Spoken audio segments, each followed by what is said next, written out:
The following show contains views and opinions that may not be suitable for all audiences. Audience discretion is advised.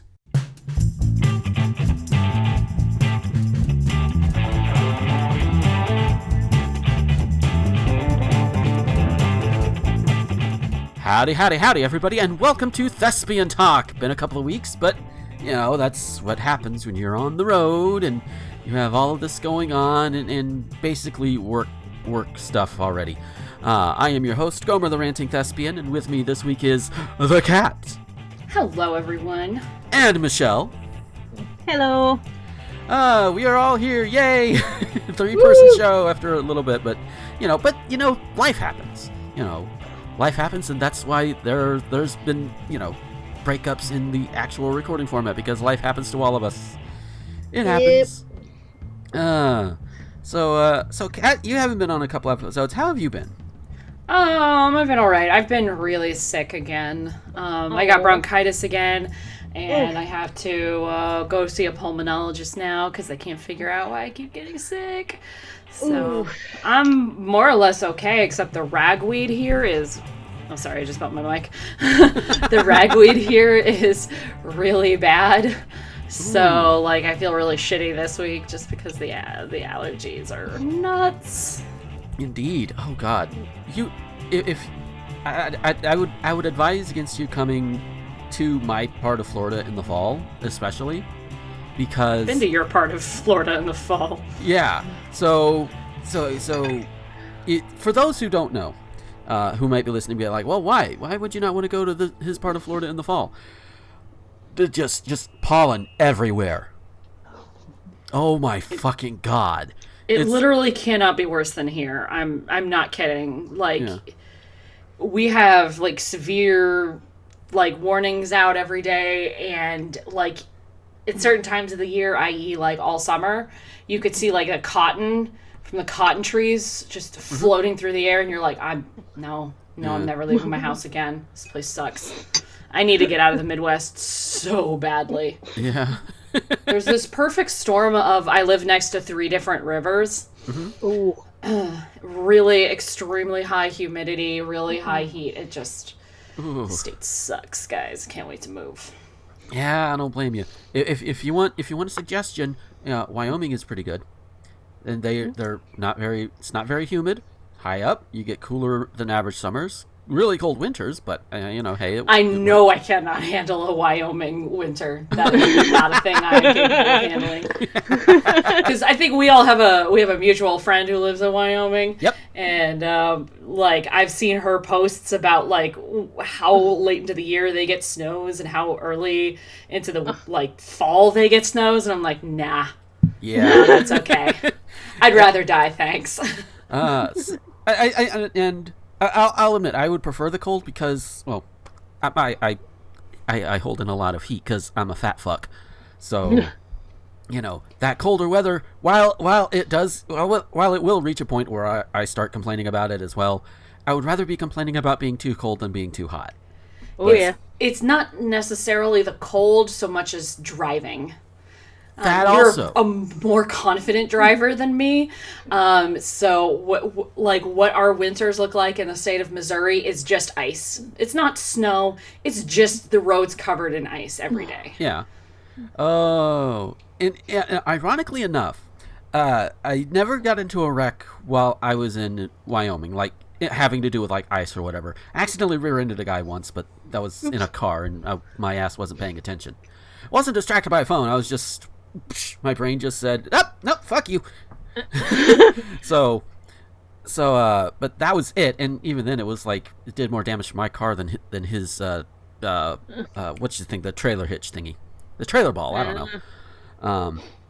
But there was a couple of times in Wyoming when I lived there and I was driving around, during the winter time, where I was going down and I was already going really slow, so it didn't freak me out as much. But I was going across a street or whatever in my car, and it slowly started just turning around to the right. I'm like, It's also the same place where you could drive around and you see deer more often within the city limits, at least more than I've seen in other places I've lived. Like, to the point where when I lived there as a kid, my mom would drive me and my brother cousin across town to the school because they didn't feel like transferring in the middle or close to the end of a school year. So we were driving around town, and by the time we got to the halfway point between our house and the school, we saw like 5 or 6 deer. And Wow. and me, my little 11-year-old self, this is how I knew I was going to become a gadfly later on, or at least try to be. I told my mom, "Hey, look, there's a deer on top of the YMCA building," and she looked. Got into a little bit of trouble, but that was worth it. Just, but yeah, but if not, someplace. I think one of the best things about Wyoming, outside of like the ice or the whatever, is because it is drier, and it takes some getting used to, but it's worth it. Says the guy who's had to move back to Florida several times in his life. But oh well, I'm going on a bit too much about that. So yeah, Michelle, how's your week's been and all that? Not bad, not bad. Like last weekend was quite busy. The Saturday we went to Shepford, which is a local animal park just outside Cambridge. That was fun. We saw the red pandas. It was like the Red Panda Day, so they were like out and about and chasing each other, and saw the monkeys and like, you know, there was like, okay, otters make a weird squeaking noise, which I didn't realise. Which they're cute, adorable, a little bit vicious, but you know, they're otters, they're carnivores. But they put them right next to the wolf pen. I'm like, but wolves have sensitive ears. You put them next to the squeaky things. Oh no! So I was like, poor wolves. yeah. But listening to you guys talking about the weather, there's actually trying to get the correct title. Anthony Stewart Head, he of Buffy and other things, has done a couple of albums because he's got a really good voice. But one of his songs, I'm trying to find the exact title, I think it's something like LA in the Rain, is basically him talking about how, you know, local California, you know, people native to the area drive like idiots because like nobody taught them that, you know, you have to change up your driving. So it's like a British person's view on, you know, specifically LA driving. So that's when you talk about the weather and everything, like, they kind of remind me of that. It's a good song. It's like, yeah, people have actually written songs about driving in certain weather conditions. Oh yeah. So it's like, it kind of struck me. But also saying about like, this weather and that weather. When Erin was like showing me pictures and like all the snow, like Utah, it's a desert. Because no, desert just means dry, not necessarily, you know, warm. So yeah, it's like Utah has like snow and things which I wouldn't have thought of before. So yeah, it's always interesting learning new stuff. Yeah, well, I mean, Utah is like right next to Colorado and Wyoming and Idaho. So and we all know Colorado gets snow, and Utah also has a good chunk of the Rockies in it too. Oh yeah, he says something about the mountains. I've not looked at the topographical. But yeah, he's like, no, he said, no, it's just because we've got a higher altitude as well. So, okay, that's cool. Yep. So yeah, but I'm with you, although I prefer the slightly colder weather because, as my mum said, it's easier to warm up than it is to cool down. Yeah. But otherwise, not bad.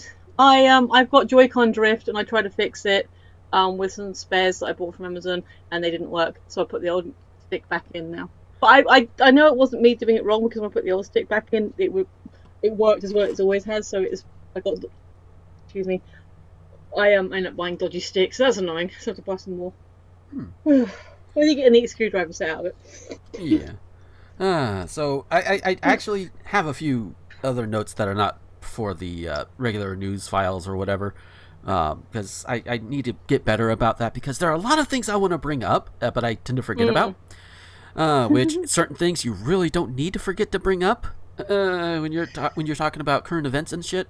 But before we do that, I have to make a special announcement, because over these past 2 weeks, we got a new patron. Woo! Yes, so hi Scolipendra. I know you listen. You've actually sent in news stories. Scolipendra is our newest patron. Welcome. Thank you so very much.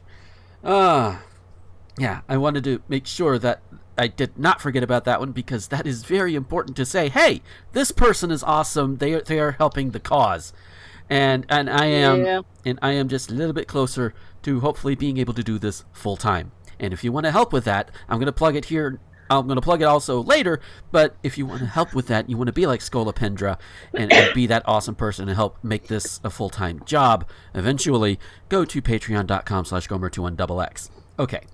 So, with that out of the way, oh my god. So, the past couple of days, for those who don't know, I do have an alternate Twitter account. I've got my main one, but then I've got one that is basically a porn Twitter. Let's just put it out there like that, because that's what it's for. I don't post a lot of my own stuff to it, but it's mostly just retweeting sex workers and stuff that are trying to make a buck just like we are. But I came across this one post. Phrasing. Yeah, phrasing. I came across this post in which there was a guy, he was, let me just give you the backstory behind it. It'll be easier. Essentially, what caused this particular post is a black guy is walking around and white guy comes up, calls him the N-word, because that's what you do when you're a racist white honky. So instead of just decking the guy, I don't know if the black guy decked the honky or not. I don't know.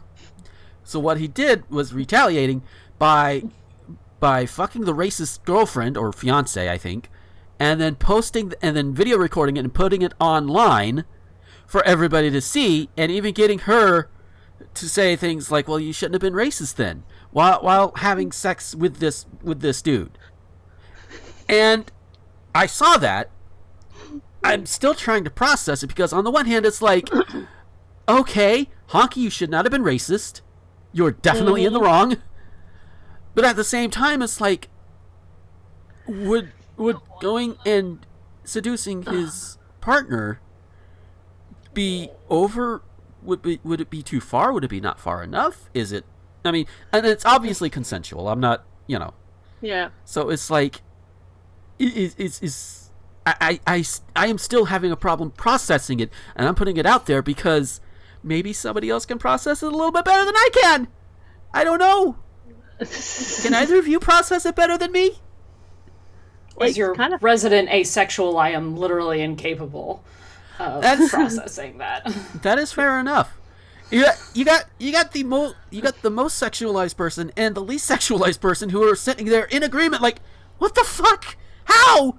We cannot process it. I mean, it's funny. Am I allowed to say it's funny? Because it kind of is. I guess. It's like, this is. I think this is what happens when I see something like this, and it's like, my brain just goes poop. Yeah. So if any of you want to try and help make sense of this to me, please let me know. The Discord server is in the doobly-doo of every episode. Feel free to pop in and say hello. And tell me, what the fuck? Speaking of what the fuck, this happened just this morning as I was just doing my daily social media rounds.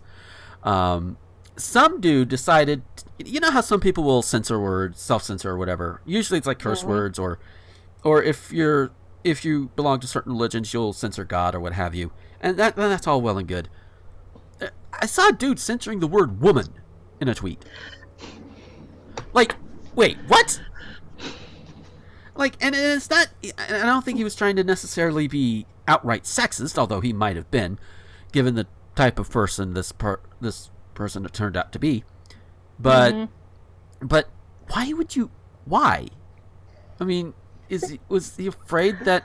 Because let me tell you something, and you two being women, you can tell me if I'm right or wrong. But if you say something that is going to attract the attention of a woman, negatively or positively, I don't think you're gonna get. I don't think having the word woman, not be censored is going to alert them to you. What's the form of the censoring exactly? I believe the asterisk was the O. So, was this a tweet, did you say? Yeah. So it's probably not so much like a censorship, like, oh, I'm saying a bad word, so much as like, I don't want some fucking feminist to search for woman and then come across this and then I get judged. Yeah. A lot of people do this sort of thing where they will like bitch about somebody, but they don't want it to show up in like a search or something, so they'll throw in a different letter or an asterisk or something in there. You know, to prevent the trolls from finding them or something like that. Yeah. Do you have the context, or do you have the link so we can have a look for ourselves? Oh, yeah. I'll grab that up right now. In fact, I'm doing that as I talk. Because sometimes I can I was going to say I can podcast. I'm doing it right now. But I can also multitask. But I will... where is that? There it is. I will bring that here. And here it is for you guys as well. And as you two look at it, and it's talking about, for context for everybody else, it's a reply to somebody talking about Outer Worlds, I guess, in a new video game. But apparently the women in the game look, kind of samey in the face, which I kind of don't see. I'm assuming samey. I'm assuming they're going for samey, but but I don't see that. But they look fine. I mean, some of them look a bit uncanny valley, but there's diversity. There's some diversity. There's different shades. There's different shapes. Yeah. But yeah. That girl with the red hair's pretty. Yeah. I mean, it's like you said, it's all right, but this guy, the link to the tweet I linked y'all to. Saying, I realize not every woman, censored, is unreasonably attractive, but why do they have to make them look like men? What do they gain from this? They don't look like men, they look like women, dude. Faces, because guess what? There are actual women out there, in reality, that have the facial structure that is more, I want to say masculine, and I'm talking cis women, not so... So before anybody's like, oh wait, what about? No. And that's the thing that does happen in real life. So it's not, it's to have that also translated into some kind of fiction, it's not unreasonable. It's not ideal in a lot of people's eyes, but it's not unreasonable either. So I have a friend who I mean, she mostly, because of, I know that she has attraction to men, that I presume she's mostly straight. Mm-hmm. She's, as far as I know, she is mostly cis. Yeah, she's not, she is a natural born woman, if that's the right phrasing to use. But if she's a little bit bi or something, I don't know. I do know, I met her through the Eddie Izzard forums. So she's a big fan of his, so I know at least she's kind of attracted to him, so that's why straightness is presumed.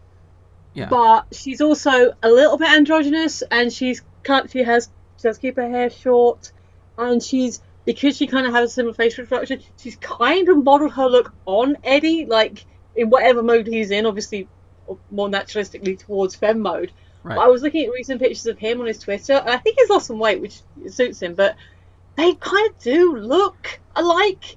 And obviously he's trans, and so he cultivates a more feminine look anyway, but as a woman, she could cultivate a look that's more towards him. So it's like, and looking at sort of these faces, they do kind of remind me of her. Not, like I said, she's a pretty lady, but I'm like, oh, that looks like my friend. Yeah, that looks like other people I know. That's like, I've got, I don't actually know what Kat looks like, but it's like, people are different. Like, I look at the women I work with, and sometimes you get similar things. Like me and my sister and my mum and like her sisters, you can tell we're all related, and like on the other side we've got a bit of that as well.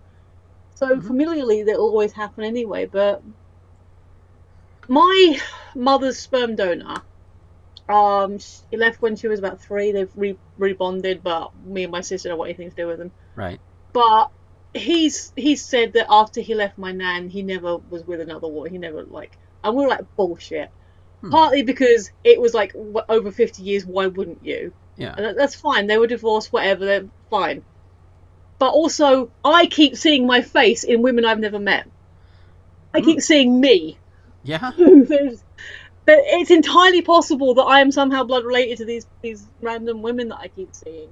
Yeah. Well, obviously, I don't want anything to do with him. I don't want anything to do with them. It's not against them. It's just like, why would I? But yeah, so people looking the same is a thing that happens. Yeah.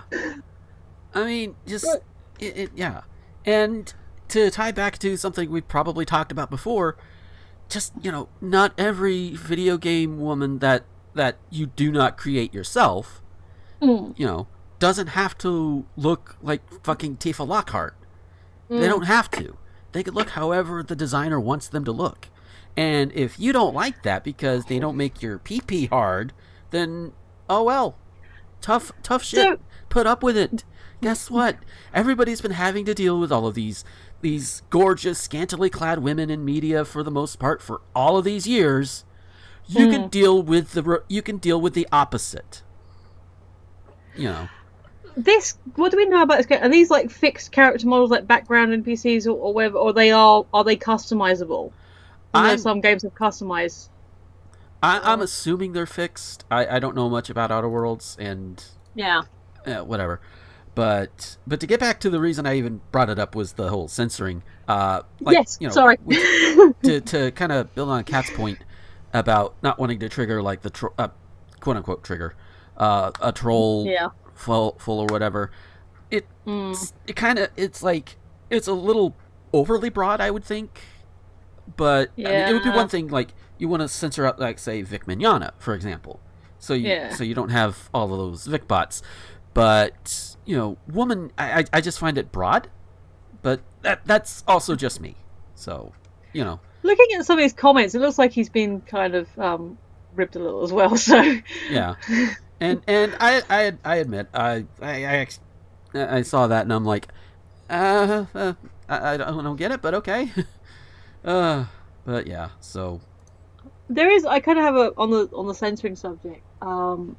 I was on I can't remember which film site it was. Somebody else kind of pointed it out and I was talking about it, but they were talking about Benedict Cumberbatch, and that was just like I can't remember if it was in the main article, the comments, or what. But it was a censoring issue because they had censored the first 3 letters of his surname. That's part of his name. Is that like an auto thing? It auto censored something. Yeah, well, his first 3 initials, the first 3 letters. If you don't know how to spell Cumberbatch, it's CUM. BATH. It's like for a while, like when like Pokemon Bank and all the more online feature stuff started coming up more with the Pokemon games. There's a Pokemon called Cofagrigus, and in that word are the letters FAG in that order. Their censoring, their systems are a little too sensitive to it, so it's an actual Pokemon name, and it's like, well, we can't allow you to use this Pokemon because kids might see it. There's got to be plenty of words that got FAG in, like the one I'm thinking of for some reason, that flesh disease. I'm pretty sure it's Phasophagia or something, so that's got to have FAG in it. Yeah, they've since tweaked it, but just that little bit there is like. Speaking of no, I was gonna say Cumberland sausages. There you go. But speaking of Pokemon, and this is also gonna tie into the next bullet point I have in my pre-news. Finally, after over 20 years, Ash Ketchum finally wins a goddamn fucking Pokemon League tournament. It took him 7 generations, but he's finally there. 20 years and still 10 years old. He wins the Alola Championship against Gladion, and I find Gladion very noteworthy in the Pokemon anime because he has an Umbreon. So 20 years, he finally wins one, and he actually uses a mythical Pokemon in battle too. So it's like the things are looking up for Ash. I think that is awesome. But well, Gesundheit. Speaking of anime, and I know Kat will probably have a thing or two to say about this, I'm sure. I'm hoping at least. Somebody, again, going to Twitter, I got this screen cap here, where somebody just says, I wish anime went back to being a thing for nerds and not some new cool hip to jump into because everyone else is doing it. And on top of that, they start spouting shitty takes trying to police other people. Fuck you, Crunchyroll. Gatekeeping is a necessity. Oh my god, yeah. I shared this, actually. I shared Adam Sheehan's reaction to this. Yeah. Who knows? I may have even found it from you. I don't remember where I found it. You probably found it from me. Probably. Because it was Adam Sheehan's response was, gatekeeping is bad, period. Yeah. Yeah. Just, God, what the fuck, people? It's definitely this, especially anime fans have this possessiveness over the fandom, because a lot of us, like a bunch of nerds, we weren't popular in high school, we were teased for the things that we liked, and now it's all over the place, so people are like, well, nobody else deserves this because nobody else paid their dues like I did. Which is a load of shit, especially if it's like the current generation of fans talking about it, because every generation before had it harder. It was harder to be an anime fan, 30 years ago versus 20 years ago versus 10 years ago versus now. Yeah. So, like, shut the fuck up. Like, current young people don't even know how hard it was to be an anime fan. And it wasn't good that it was so niche. Like, it sucked. There was nothing available legally. Everything was super expensive. There was no streaming. Everything sucked. It was not better. And it is better now. Mm-hmm. Just putting that out there. But gatekeeping is a really shitty thing to do. It just sucks. It's this possessiveness that we own the fandom and we should get to decide who gets to be in it. And it's so stupid. Like, don't you want the fandom to do well? Do you want it to just be full of people with shitty takes like you? No, nobody wants that. Like, gatekeeping is stuff that I haven't experienced a lot, which as a woman is kind of unusual because I know a lot of girls and women who have struggled to be accepted as somebody who likes something. I don't get my geek card called on me a lot, but that's because I talk about shit like this on my podcast and I run an anime convention, so it would be really hard to call me out. Yeah. But I know a lot of people who have had their geek card called on them just for, they don't look like an anime fan. Yeah. And it's so stupid. Like, gatekeeping serves no purpose. The only people who want gatekeeping to be a thing are people who want that nicheness and that lack of accessibility to make themselves feel superior to other people. That's the only purpose that it would serve, is to make them feel like a very special boy who has this thing all to himself, except for him and his bestest best friends who all get to enjoy this thing and they're in on this great secret. And it doesn't benefit anybody. It's just one thing that somebody else can hold over someone else. It's stupid. Yeah. I mean, it's like, and the screen cap I have also, somebody asked them, how did you watch anime before Crunchyroll? We'll get to that in a minute, but when it comes to, like, just being a fan of anime, and I'm not as big of one as Kat is, but I am a bit of a fan. And, every time, like, I'll give you a good example. The series Harigu, before it got licensed and brought over here, had to watch it, torrent sites and everything, because it turns out when you cannot easily access all of the shows that you want, and whether it's because of cost, whether it's because of paywalls, whether it's because of other bullshit things or whatever, and you really, really, really want to see it, odds are you're going to pirate it. And that's how piracy spreads. I'm looking at you, Disney, ABC, etc., etc., etc., etc. But the thing is, and at the time, with all the piracy going around in the sub anime communities and everything, the one thing that they said is, okay, once it's licensed for America, stop doing the piracy and go out and actually buy the thing. That's a good thing. And that's what we want more of. That's why people who are into JoJo's Bizarre Adventure, with it finally getting its anime series going, we see it come over here and it's like, yes, we want this. this is good. It spreads. It gets more people to do it. And because guess what? If more people are putting money into an industry, the more that industry is going to be able to do. That's why sites like Crunchyroll are good, because that ad revenue or subscription revenue, however they get whichever way they get their money, that's going to go towards the anime production companies that can do more anime. Like, it makes sense. So let it spread. Let it go around, and it will flourish. It will grow like it's supposed to. 100%. Gatekeeping would kill this industry. Yeah. This is an industry that is only barely staying afloat because of its expansion. If it had stayed the way it did, or if it only, tried to include a certain number of people and it deliberately exclude other people, it would have died a long time ago. This is not a very...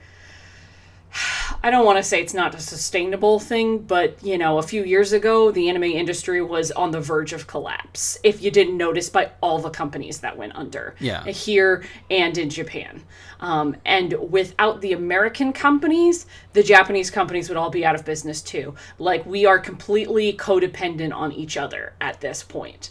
Damn. Because it's really actually quite alarming to think about. That's why, we churn out as much as we can, as fast as we can, because the Japanese companies are depending on the American distribution and overseas distribution, not just American, but all of the overseas distribution, to keep money coming in so that they can keep making stuff. And if you try to exclude things, which I don't even know how, anime is by far one of the most... what's the word I'm looking for? Inclusionary? Inclusive, that's the word. They're the most inclusive piece of media that I have ever experienced, because it doesn't matter what your hobby is. There's an anime about it. There is literally a manga about curry. There is an anime about competitive bread baking, whatever you are into. There is an anime about it. Like, it's obscenely inclusive. Like, they're just going out of their way to just include literally every person imaginable. And it doesn't, we all joke about how there's only like 3 anime out there and they just keep remaking it, but that's not true at all. There's so much out there, and the most popular things are all kind of samey. But it's so inclusive, and there's so much diversity in what the stories and characters are all about, that anybody would, if you look hard enough, there is something there for everyone. Your grandma can find a stupid anime about knitting. I'm sure of it. I don't know what it is, but I'm sure it exists.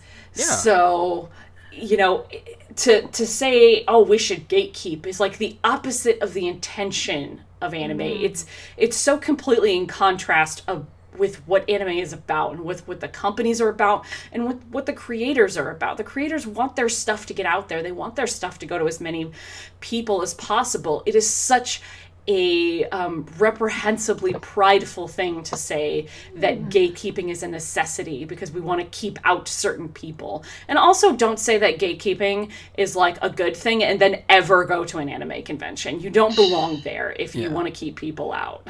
Yeah. Now, that's the kind of gatekeeping I could get behind. No, but yeah, you are 100% right. And because I know somebody may be like, well, what about this? What we're saying about gatekeeping in anime, at the base level, you can apply it to your own fandom as well. Because that's how things grow and flourish, by not gatekeeping. I mean, I'm not so much into anime. I mean, I've got a few that I'm interested in. I've got the Studio Ghibli movies, stuff like that. So I'm not completely adverse to it either.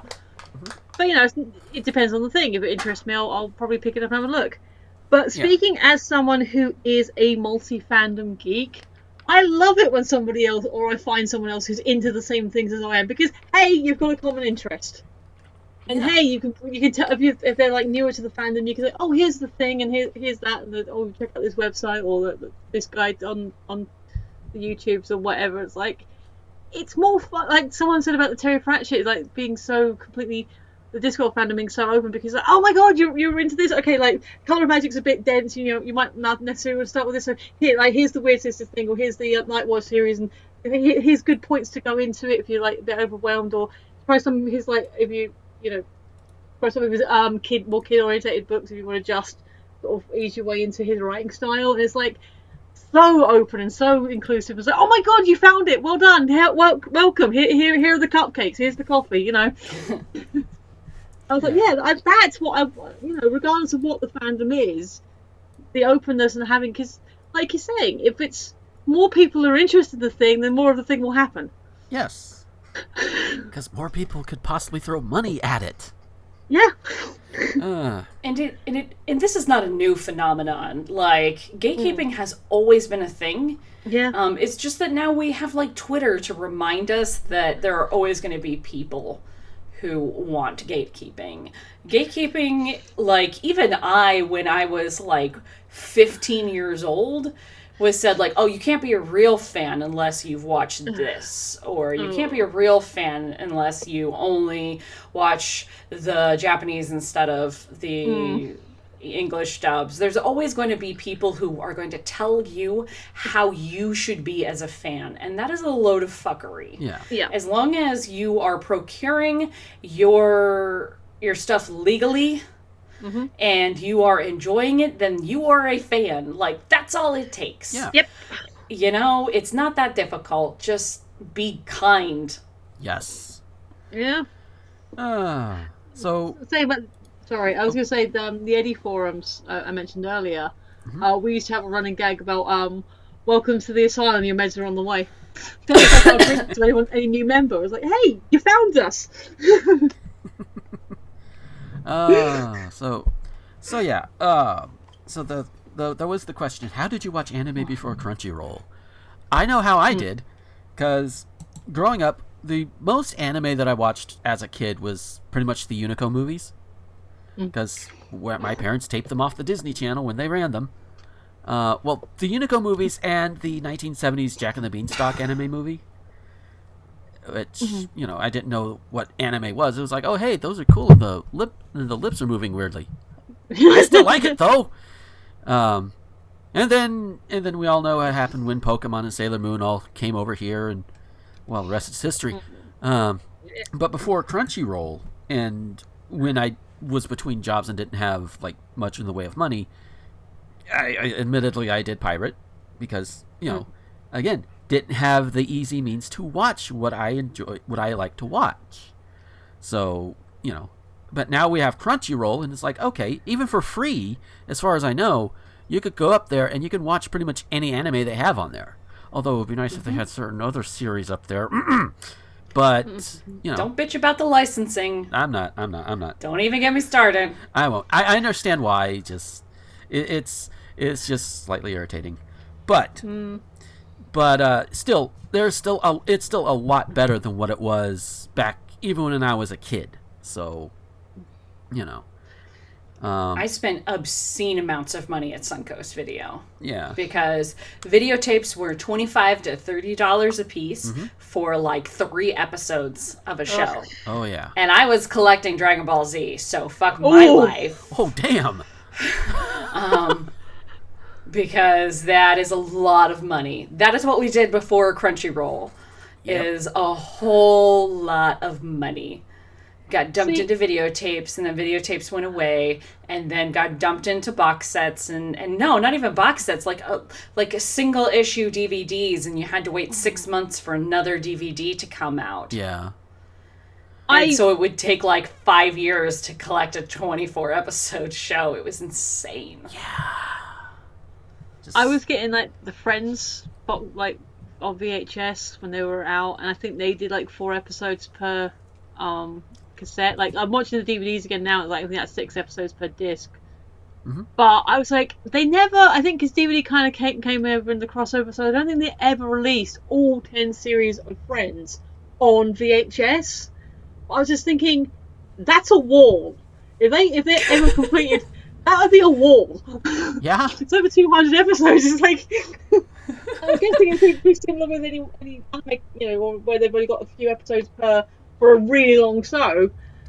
that's a lot. So I think, as speaking again as a casual fan, that's the sort of thing that's kind of off-putting as well. It's like, it's like you're paying all this money, you only get a couple of episodes, and then like if you don't end up enjoying it, it's like you've wasted that money and you feel like you've not got your value for it. Yeah. So again, not necessarily a gatekeeping thing, but it's like for the casual fans, that's going to be a sort of a barrier to entry, because like, I don't want to, I hear it's good, but I don't know if I'm going to like it, and that's a lot of money for not a lot of value.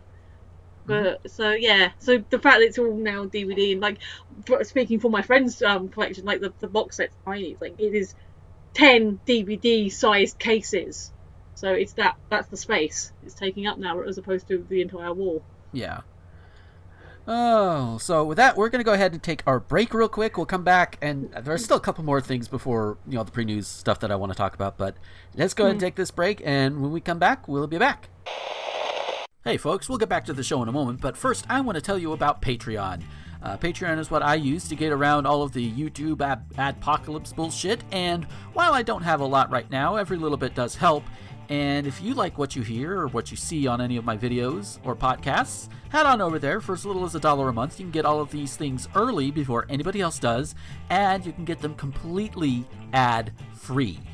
Yeah, I know YouTube right now is technically ad-free, but at some point, I'm probably going to get big enough to where ads will start coming in, and those can be annoying, so you want to avoid that, right?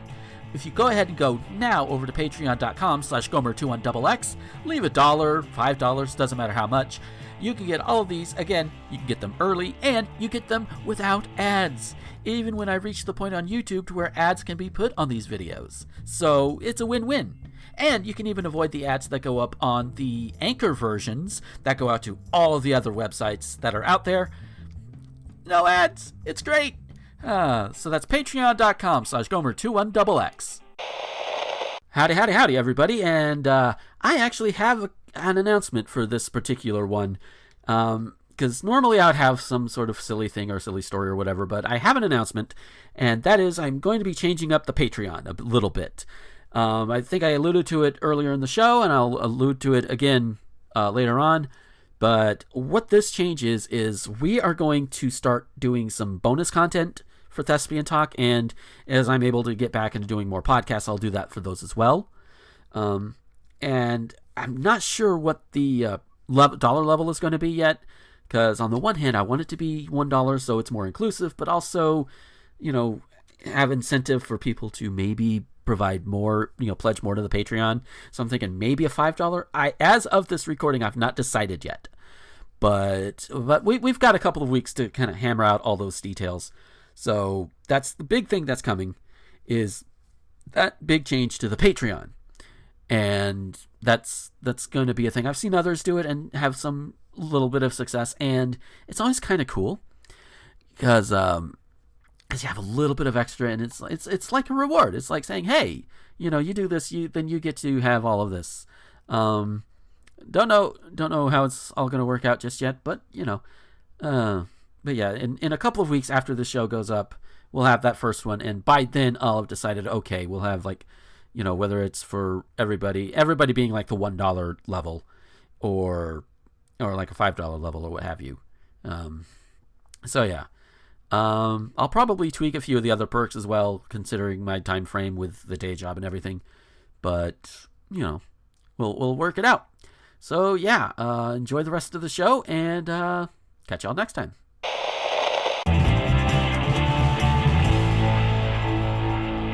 And we are back from our break, and I'm just going to jump right into this, because during our break I got a little impatient with it. Because it's like, this is just so messed up. I say messed up, but mileage may vary here. There is a Saved by the Bell reboot coming to NBC's, I think it's I want to say it's Peacock service, their own streaming service. And here's the logline. When California Governor Zach Morris gets into hot water for closing too many low-income high schools, he proposes they send the affected students to the highest performing schools in the state, including Bayside High. Because of course it is. The influx of new students gives the overprivileged Bayside kids a much-needed and hilarious dose of reality. And it's like, so So basically, they turned Zach Morris into Betsy DeVos's wet dream, and now it just seems like a clash of two worlds type of situation, which I don't doubt that there's some good that could come out of it, like showing, hey, these students that are underprivileged, that that are struggling, this is the thing behind it. And not only showing the Bayside kids, but also showing the audience, hey, this could be how it is, as much as you can with an NBC show. But that was just my first thought. Is like, okay, wait, you turned Zach Morris into Betsy DeVos, and you want us to like it? What? That was my initial thought. Again, like I said, you could do something good with it, but. Well, we would have to see. What do you think, Kat? Wait, so the premise is he wants to send a bunch of shitty students to a good school? Low-income students, yes. That sounds like the opposite of Betsy DeVos, actually. I think Betsy DeVos would rather the poor students actually just fall off the face of the earth. I think that's giving Betsy DeVos way too much credit. True, but and where I make the comparison is he was closing all these low income high schools, so that's where the DeVos thing comes in. So. Well, she'd rather completely separate the poor kids from the rich kids, and yeah, I don't know, true. But it really just sounds like a very weak setup for a show. It doesn't sound like that's the primary thing or anything. I don't know. How it's just going to be like a clash of two worlds, and that really sounds like it. So it might be the Fuller House of the Saved by the Bell universe? I have never watched Fuller House, but I have no idea. Yeah. But yeah, what about you? What do you think, Michelle? I mean, if you follow the path through, now with Saved by the Bell, they were following the main set of kids, and that's fine. Mm-hmm. When you take something like, I'm assuming we all watched Degrassi, and so that was you had the main, if I remember correctly, you had the main core of kids, but there were other kids that came through. Mm-hmm. So you kind of follow the stories. We in England, I think it's stopped now, but I think it was going for a good 20, possibly 30 odd years. A show called Grange Hill, which is set in a London school, where you would, when the first years came in, you'd be following a group of them, but you'd also be following some other kids in the different years, and if you got the first years, you would be following them through the whole school thing, and so you go in and out of all their stories. And because it started in the 70s and to the 80s, it was because it was organic. It grew with what was happening in the real world in schools in London and all that. Yeah. So it would grow and evolve. So logically, if Saved by the Bell hadn't gone off the air, if it had continued, this could be a logical path that it would be on naturally. Yeah. But I mean, I don't know. I mean, I don't know if I'll be able to see it legally if it's on the streaming service. Depends if someone else picks up. It depends on how they handle the kids and how they are they going to make the the lower income kids be super super tough kids and don't mess with me kind of kids, or they give me a little bit shy, a little bit nervous, a little bit. Are the Bayside kids, the more upper class ones, going to be really snotty, or they're going to be more inclusive? It really depends on how they play it. Yeah, I think, how they're gonna, because with something like that as well, are they gonna have some of the same actors back? Are they gonna have the kid who played Zach make the cameo? Or is it going to be the same building, or Well, I know that Mario Lopez and Elizabeth Berkley are attached to it. I don't know if they're playing teachers or if they're just producing or whatever. So I would assume Mark Paul Gosselaar, I think that's how you pronounce it. Yeah. I assume he would be back as Zach, which... Because I haven't seen pictures of Dustin Diamond recently, but he kind of let himself go. he got weird. So, yeah, I mean, having grown up with a school drama that did evolve, I can see that where that would be a logical path, because they even suggested when like Doctor Who came back that, you know, where it is today is probably where it would still have ended up if it hadn't have cancelled. Yeah. So, I don't know. I'd have to reserve judgment. It sounds like what I will say is, don't be surprised if there's some kind of Romeo and Juliet thing going on with one of the lower class and upper class kids. Yep. And if that happens, everybody finish your drinks. Yeah, because it will. Oh Lord. You know what I'm thinking though is that let's just hope it's not a bunch of stereotypes. It'll probably be just a bunch of stereotypes. But why make this when Veronica Mars already exists? There you go. I never really watched it. I heard it's good, but I never... It's like the first season of Veronica Mars is definitely like, let's focus on a couple of outcast kids who don't have a lot of money at a school for the super rich. Ah, yeah. It's so good, though. It's such a good show. Yeah, I think it's just one of those ones that I kind of heard about on the periphery and just completely missed, but, everything I heard was good. It's a murder mystery series. It's incredibly good. I highly recommend, if you've never seen the original Veronica Mars, to go ahead and watch that. Yeah. That's fair enough. We shall do that. So under the file of "Are you fucking kidding me?" Oh boy. is this thing that I also found on Twitter. I follow a Twitter user named Vivian under Such Nerve. So y'all may have probably seen me retweet things from her. Her posts have gone viral every now and then a little bit. But she found and shared a screen cap of a paragraph called "Tipping on Rent." What? Yes, tipping on rent, as in tipping your landlord. So here's the thing. How much do you usually tip your landlord/leasing company when you pay rent? My rule of thumb is a 15% base, 20% if they perform maintenance recently, and 30% for the holidays. But my girlfriend says she never tips less than 25%, and that I'm being incredibly rude by tipping any less.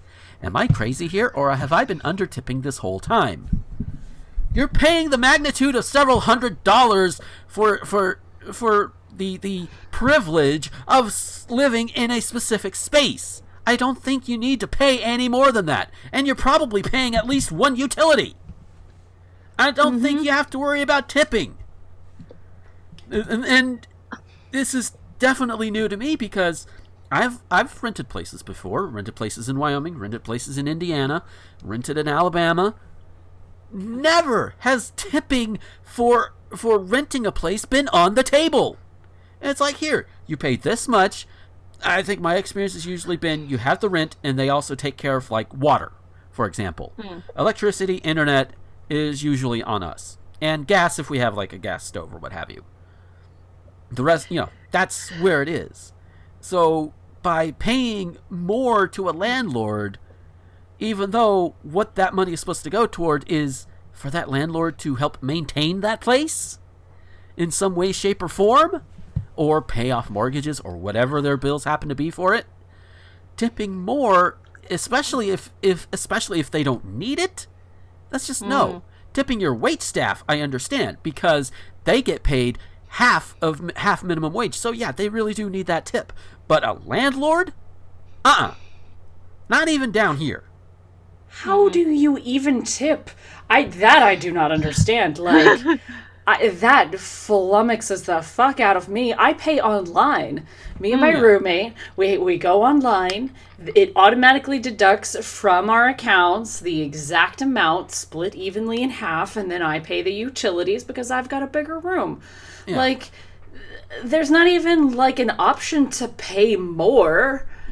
That's insane. Like, and then if you were writing a check or something, they would probably just deduct it off your next month's bill because you've overpaid. Yeah. What the actual fuck? Who are these people?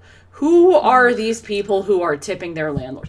If I had like a very private arrangement with a landlord, like I was renting a house, because I've looked at this before, at renting a house, and then like the landlord does all the yard keeping for me, then I might be like, hey, you've done a really good job. Here's a case of beer. Yeah. But I'm certainly not handing this person more money than I'm already giving them. I'm giving them a fuck ton of money. It's really expensive to live in places, you guys. It's so expensive. It is. I mean, even places down here. You know, it could be like $600-700 in a city the size of Marianna, Florida, which is not a large city. Oh my god, I wish my rent was only $600 or $700. Right? Just what the hell? I can sort of understand for the holidays, like, because that's a thing. You know, it's a nice gesture, especially if you get on well, like with. So we've lived private once, and we were only there for 6 months, and now we're in a council place, which is like social housing, whatever you call it. He takes care of the rent. I gave him my share in cash, and then I know that's fine. Yeah, it wouldn't even, like, it's kind of like the same with Cat. It's like he pays. He doesn't have an automatic deduction. He calls them up and say, I'm ready to pay the rent. So that's fine. Either way, it gets paid, and obviously the council tax on top of that. But it would never even occur to us. Like, if we had someone come around to do the boiler or something, even then we wouldn't, because that's part of the services. You know, our boiler maintenance is under the council umbrella as well. If we had an electric fault, I guess that would be their responsibility as well. So if we had like a single person that was like the maintenance guy or whatever, I could see giving them a tip at Christmas, or like giving them a gesture like a beer or whatever. But as a regular thing, no. I mean, and my dad is a landlord, so you know, and he has never come home and said, "Hey, no, they tipped me 20% on their rent." It's like, no, they just paid the rent and go on their merry little goddamn way. Because a lot of the people that my dad does rent to are people who are struggling, you know, and as a result, rent is considerably lower than most other places, as far as I know. But you know, this is so stupid. Like, we should never be having to tip anybody for anything. Agreed. People should just get paid a fair amount, and then we would just never have to have this conversation. Yeah. I would like tipping to be truly optional for everybody, you know. But apparently the rich fat cats don't want that, because then they don't get as much money or something, even though they can literally afford it. I'm looking at places, you know, I'm looking at the big restaurants here. Anyway, speaking of rich motherfuckers, and this could go into a lot. Oh god, this is going to go into a lot. So, within the last day or two, Trump, because we got to bring him up because he's still pulling his bullshit. He says, and I'm quoting, "My crimes can't be investigated while I'm the president of the United States." Key term. He actually said, "My crimes." You have crimes? You're just confessing to crimes. You know, and bullshit that you can't be investigated. Try telling that, you know, I think Richard Nixon would like to come back from the dead and smack you across the face and like, hey, yes they can, shut up. Because in legally speaking is not where I'm going at. Legally speaking, it doesn't matter whether it's legal to do so. You should. Because he is demonstrably ruining the country. He is ruining the planet. Maybe not all by himself, but he is a big part of it, considering his position. He is driving things backward. He is driving us into being, you know, just so much of my brain is like. So yeah, even if it's supposedly illegal to investigate him, which I don't think it is, should do it anyway, because, you know, he needs to be exposed and then yeet him. And by yeet, I mean impeach the fuck out of him. That doesn't mean oh, let's wait and see how other people think about it. No, Nancy Pelosi, you and the Democrats have you and the House Democrats have an obligation, impeachment inquiries, and then impeach the motherfuck out of him. You know, doesn't matter whether or not Mitch McConnell will do. Don't worry about him, because somebody on Twitter put it. I don't remember exactly who it was. The fact that you at least tried to do something would look a lot better than you just sitting on your goddamn hands. Yeah. Now, there are members, there are Democrats individually that are pushing for things in different ways. And those people, that's not who I'm talking about. I'm talking about the people like Pelosi. Talk a big game, but now the game has gotten bigger, and, well, we should wait. No! Don't wait! Do it! Cat? Your thoughts? Yeah, I don't know what else I can add other than, yes, the quote-unquote president of the dictatorship of the United States of Republican GOP fuckery continues to prove daily that he should never have been president and should be impeached immediately, and still hasn't been impeached. So every day continues to be a mockery of democracy. Yeah, and one of those things that he has done that has been reported on is him talking, I want to say the Prime Minister of the Ukraine, and to investigate Joe Biden's son. Yeah, number one, no, motherfucker. Why would you need to do that? Number one. Number two, who the fuck are you to tell another leader to demand another leader to do something like that from your position? The Ukraine Actually, that sounds like a very American thing to do. Well, true. The Ukraine is not a defeated enemy. I don't even think they're an enemy. We did not whoop their ass in battle. We have not earned that right. We have not earned that. So, no, we don't get to do that. No. No, it's kind of funny to me that a guy who is ponied up so hard to Russia wants to tell you the Ukraine to do something. Yeah. I just can't be investigated. My ass. Tell that to Bill Clinton. Bill Clinton's still walking around. Just ask your buddy Bill Clinton, hey, can I be investigated while I'm in office? Oh shit, I can. Oh shit, they'll try to impeach me because I had sex? I think this is one of those things I learned from you guys, that there is the state thingy and the federal thingy that, the federal can't necessarily investigate a sitting president, but a state can, because it will be a state level crime anyway. So so he can be. Am I getting that the right way? Maybe, I don't know. But like I said, doesn't matter whether they legally can. They should anyway, because if the law is going to protect somebody who is so heinous and so lawless anyway, fuck the law. And also, just to step back for a little bit, isn't an investigation just that you're investigating the thing? Prosecution doesn't necessarily have to be part of it. Yeah, that is also putting true. a charge, you investigate the thing, but it doesn't necessarily have to lead to a charge or a prosecution. It's just you're investigating, you're looking into. Yeah, and bear in mind, and remember, this is Trump who when the Mueller report kept going and was not finished yet. Yeah. He kept on trying to undermine it. He kept trying to get it to shut down. He kept, whether directly or indirectly, threatening to fire Bob Mueller. All of that, because, apparently, if he's investigated and found out, then that's a treasonous attack on Trump.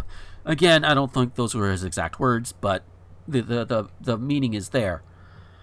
So I saw a thing on Twitter, and I don't remember who it was, but it was so well succinctly put, and I will butcher it as I repeat it, but it was something along the lines of, when the history books look back on this time period, the failure to even attempt to impeach will be proof that checks and balances don't work.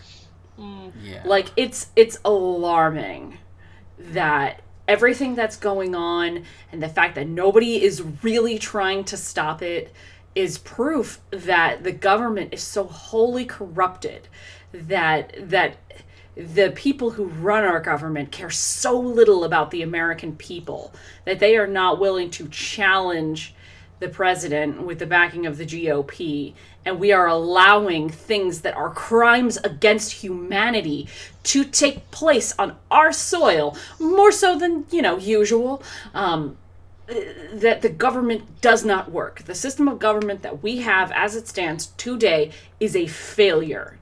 It fails to protect the American people. It fails to do a service to the world. Yeah, pretty much. Yeah. Or to kind of add on to that, it fails the American people unless you're rich. Right. It fails the people, not the corporations. It's doing wonders for the corporations and the people who run the corporations. Yeah. It is failing the promise of America. The reasons that America was founded, the bullshit that we slap onto the Statue of Liberty, all of it is completely meaningless now. Yeah.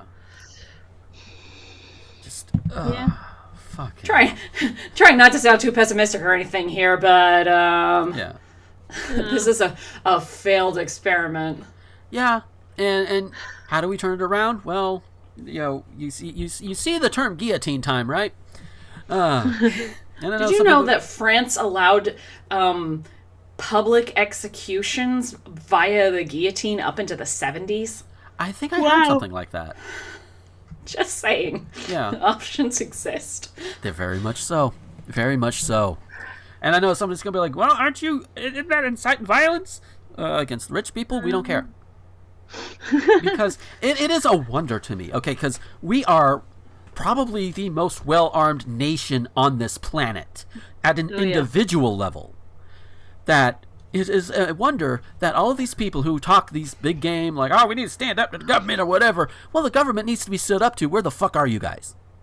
Mm-hmm. Oh, wait, you're behind the government because they're going after people you don't like gay people, or black people, or non-Christians, or women.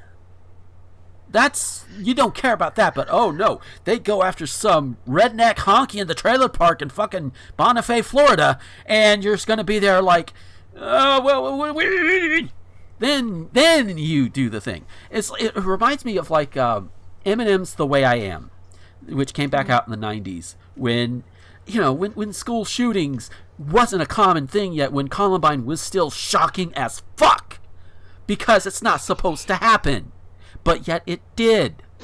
And at one point in the song, Eminem notes that a lot of these, there's a lot of this violence happens in the inner cities, in places where there's not a lot of attention given to it. You see like the stereotypes of this kind of stuff on TV and in movies and all that, and the hypocrisy is that's tragedy that happens more often than it does at a school, and especially at the time, but it happened in Middle America, and suddenly it's a tragedy that it happened in Middle America with white kids, but yet it's a way of life for those who aren't as privileged or as well off.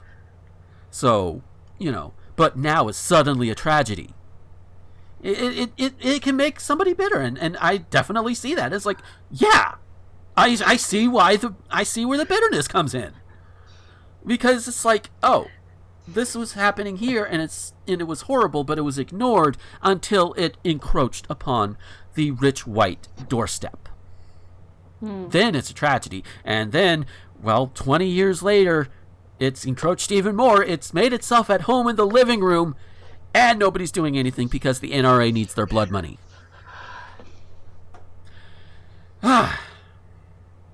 Anybody got any other thoughts on that? Now that we've gotten all of that out. Yeah. Oh God. This has been mostly just random shit. The episode. Although I do want to try and get one news story out, just if for no other reason than a palate cleanser. Because oh my fucking God. But I will. But in the interest, I will kind of summarize a couple of them just so people can understand what I've got on file here, such as a counterfeit money issue in El Paso, where the money printed has for motion picture use only right on the bills, as well as bills with Chinese or Cyrillic writing. which Cyrillic writing is used in Russian and other Slavic countries, according to the article. Yeah. So, and it's like it sounds like it's very obviously counterfeit, and people are trying to pass them off as like, come on, I mean, just do your research, people. That's my thought on it. Maybe just. Yeah, there's I don't know if it's like same with your laws, but one of the first Doctor Who Christmas specials, there's a scene where the Doctor Jimmy's ATM and all the money flies out, and it's like they just made fake money with pictures of David's face on it, and people like giving out and collecting, grabbing it off the street, because you would, it's a thing. But they actually had to recall it all and destroy it because there was something that was being like at the time people were making novels notes. They said, no, you can't actually do that. Only the Mint can make money. So you can have it as an on-screen prop, but then you have to get rid of it. Yeah. So I don't know if your Mint has similar laws to that, but this sounds like it would fall foul of them. Yeah, it sounds like it's something that should happen, but yeah. But yeah. So then there's also in Orlando, because fucking Florida, of course. There was a first grader who was taken. She was handcuffed and carted off, where she was fingerprinted and had a mugshot taken for basically throwing a tantrum. Oh, for God's sake. Yeah. And apparently there was an incident. She kicked somebody, and she is being charged. She's 6 years old. Also, I do want to note that she is a black child.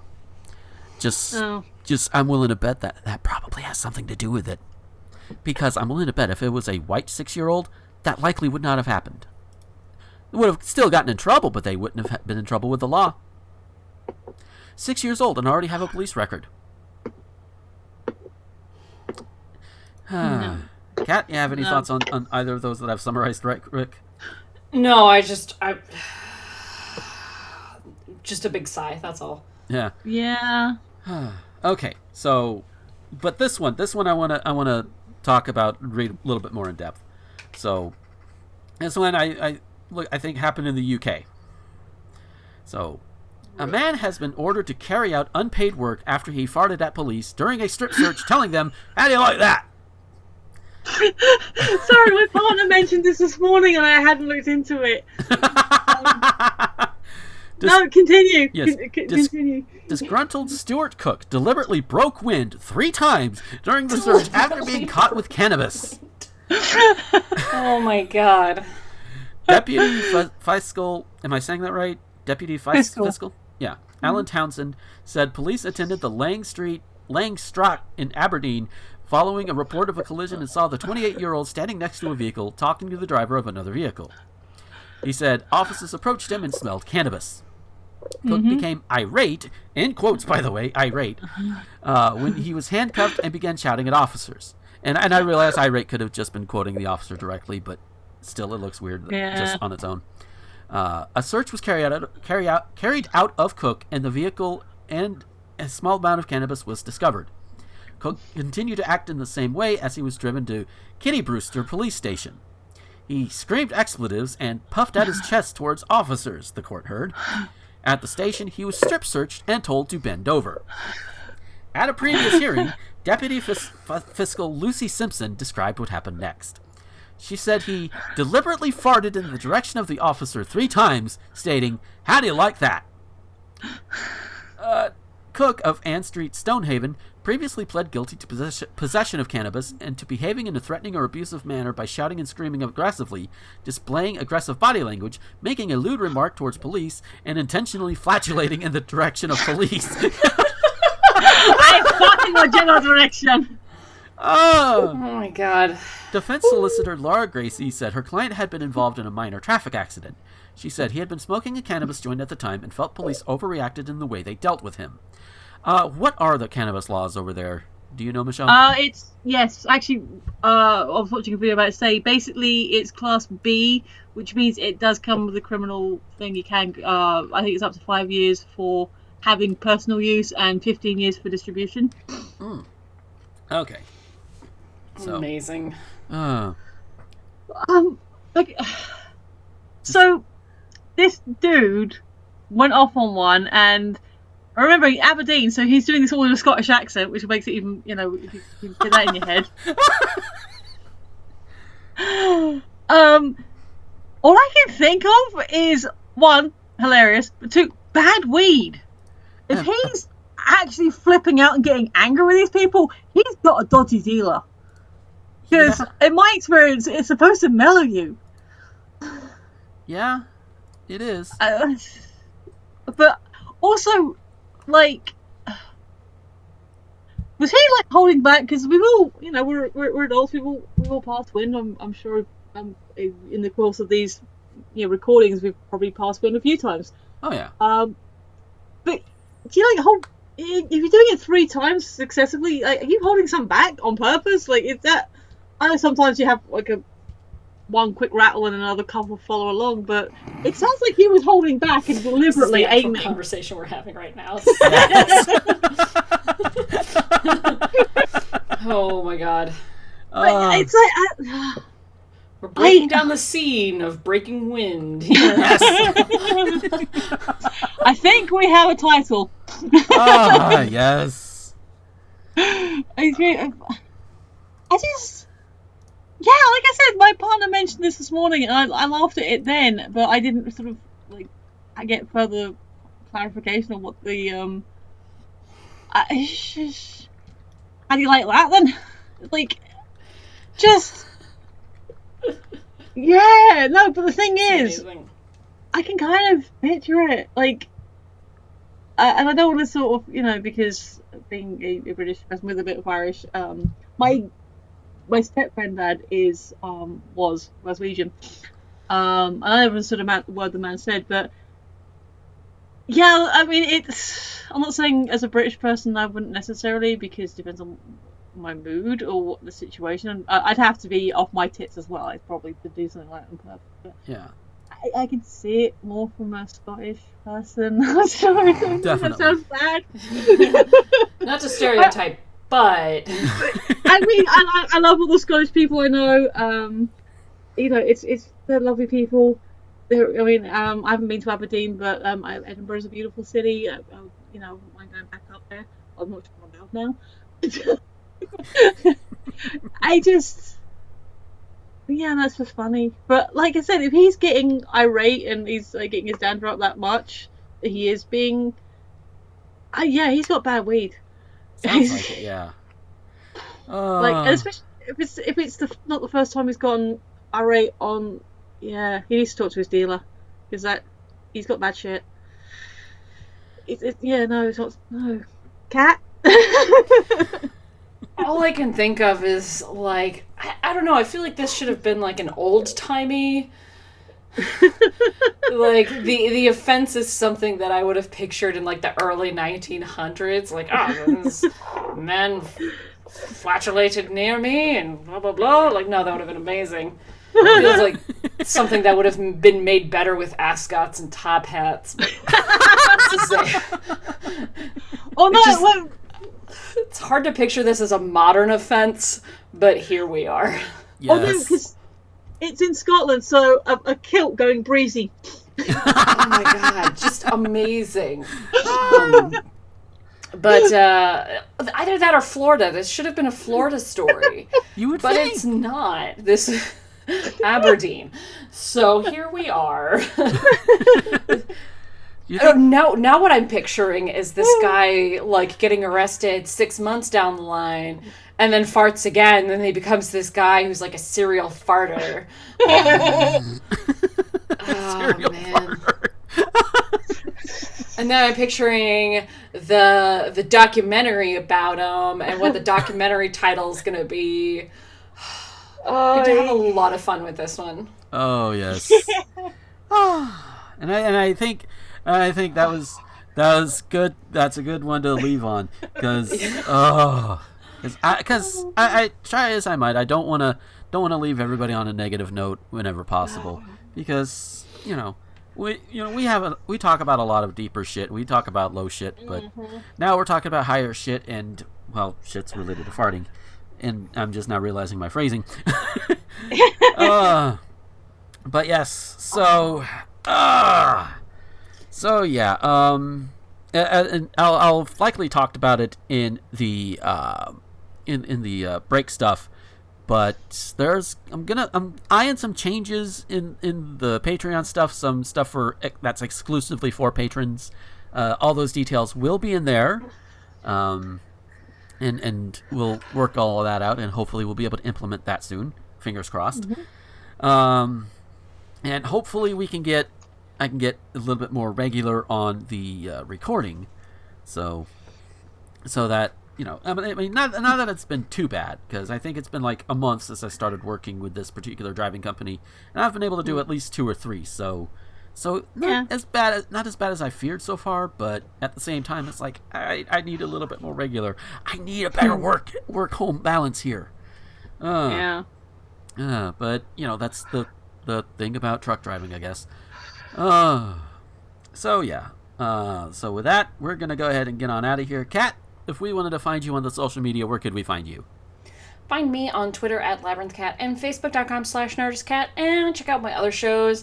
What are my other shows? What the Fuck with Josh Hadley over on 1201beyond.com, and check out Nerd to the Third Power. See us over on YouTube, I guess, and we have a new project coming out from Nerd to the Third Power, coming out very soon, I hope. It's currently in the works, so keep an eye out for it if you're an N3 listener. Ooh. That sounds exciting. Now, Michelle, where could we find you? You can find me on the Twitters at Phoenix11, PHEOMNIX, and the same on the YouTubes. And I currently have a couple of unboxings. One's uploaded already, and the other one is ready to go live tomorrow, so that's something to look out for. And normally I don't promote this, but I was on Erin's stream last night, and speaking of Scottish accents, apparently the usual gang of idiots enjoyed mine, so you can check that out and give Erin some love as well. We were doing Monster Prom again, and he looked very pretty in his wig. So, yes. So, so that's obviously DubiousKhan, DUB, I can't remember how it spells it. Check out Erin's things in the description already as well. It should be, yeah. So, yeah, I've got YouTube, I've got Twitter, I don't do much else. Yes. So, yes. Thank you for listening.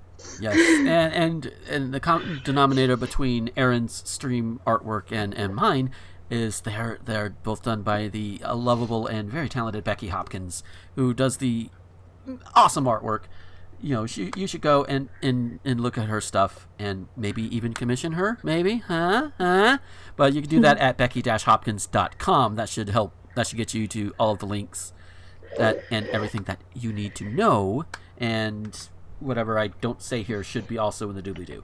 So, which I think her commission contact is in the doobly-doo. So, I highly recommend it. Do it. It's good. But as for me, myself, I can be found on most social media platforms at Gomer21XX. That is your Twitters, your Tumblrs, your YouTubes, your Instagrams. And in fact, Instagram, I actually got to put it to some use last week because there was the Pokemon Go Community Day for the Turtwig line. I got all my shinies. Yay. So there's all of that. I've also got a Facebook page, Gomer the Ranting Thespian. Go check it out, look it up there. This show, of course, is also on all of your favorite podcast apps, thanks to Anchor, which is where this primarily goes up, and you can get it from there. You can get it through iTunes, I think Spotify and Stitcher as well, among other things. And there's also, of course, the YouTube version that I put up to try and get some from YouTube as well. And, of course, all of the links can be found in the doobly-doo. And no matter what else, this show does go up on my own site, rtgomer.com, where you can also look at the very least, the entries to all the other older shows, because I keep having archive problems, because it's like, okay, I need to upload a bunch of these. I might just make some of the older episodes a Patreon perk, but who knows? I'll figure all that out later. But the point is, you can keep current by going to rtgomer.com. So that is where all of that stuff is. So with that, thank you guys so much for listening, and well, we'll catch you next time. So take care, and until then, this is Gomer, the Ranting Thespian, with the Cat and Michelle, signing off. Bye. Whew.